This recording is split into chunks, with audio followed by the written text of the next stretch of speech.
Rita, a return to the classroom comes as a shock. You're a student, aren't you? Yes.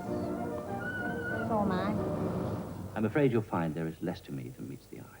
See? You can say dead clever things like that, can't you? I wish I could talk like that. It's brilliant. Rita, why didn't you walk in here 20 years ago? I don't think they would have accepted me at the age of 6. Educating Rita, Friday, 9:30 on BBC One.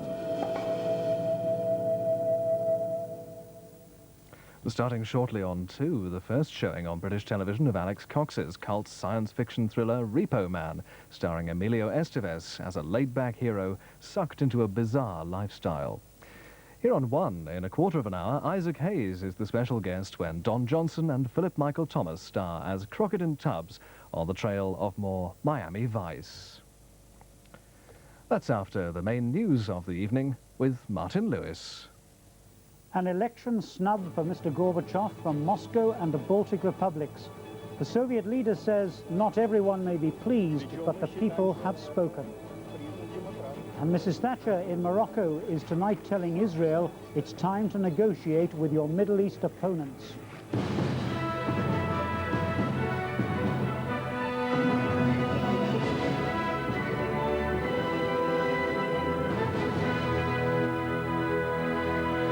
Good evening. The voters of Moscow in their first free election have overwhelmingly chosen Boris Yeltsin to represent them in the new Soviet parliament.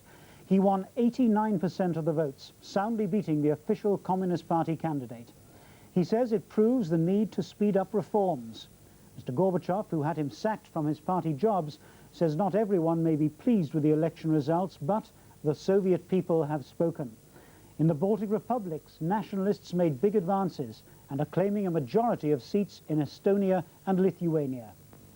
When the result was finally announced, it came as little surprise. Only the extent of Yeltsin's victory had been in doubt, and in the end it was overwhelming. 89% of the popular vote across the whole of Moscow, and cause for dignified celebration in the Yeltsin camp. For the authorities, it's an embarrassing protest vote, and proof that even a limited taste of democracy can produce unexpected and sometimes unpalatable results.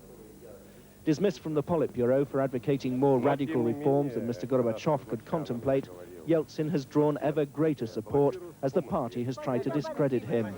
Many voters look on him as the founder of what could be a new political force in the Soviet Union. Now assured of a place in the new parliament, Yeltsin's aim is to be elected to its permanent ruling body, the Supreme Soviet, where he's already talking of forming a political faction of radical deputies.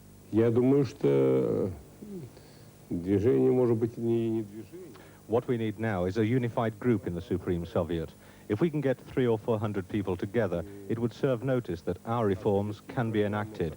I think my victory is an answer to the party inquiry against me and to what they said about me when I was dismissed from the Politburo. The other challenge to Kremlin orthodoxy is coming from the Baltic republics. Long repressed nationalist campaigns have been unleashed by the advent of glasnost. The elections are likely to produce a large bloc of deputies committed to greater autonomy or even independence from Moscow. In Estonia, the Popular Front movement advocating national freedom claims to have won more than half the available seats. The Lithuanian nationalists say they've captured 3/4. For Muscovites scanning today's papers, though, the only topic of interest was Yeltsin's fortunes. Soviet TV carried some oblique criticism of his campaign by Mr. Gorbachev himself. He warned against what he called stupidities or attempts to take great leaps forward that could put the people's future at risk. But the popular support for Yeltsin suggests very strongly that leaps forward are exactly what the people want.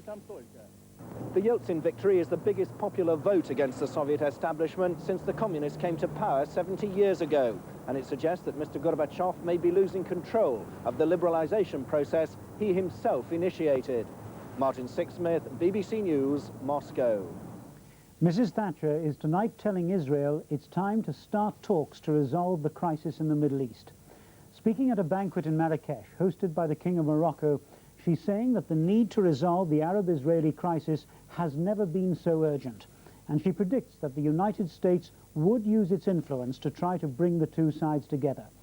Israel has consistently refused to talk to the PLO.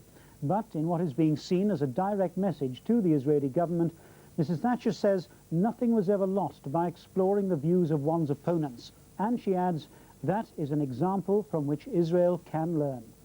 The Prime Minister is speaking on the first leg of a week-long African tour, which will also take her to Nigeria, Zimbabwe and Malawi. A brisk squelch along a sodden red carpet for Mrs. Thatcher at the ceremonial welcome.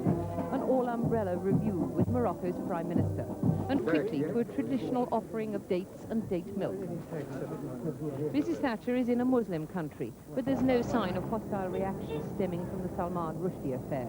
Her host, King Hassan, is keen to strengthen his ties with Europe. However, tradition before politics, as the Prime Minister was guest at a women-only lunch in one of the royal palaces, with the mother of the Crown Prince and a clutch of princesses.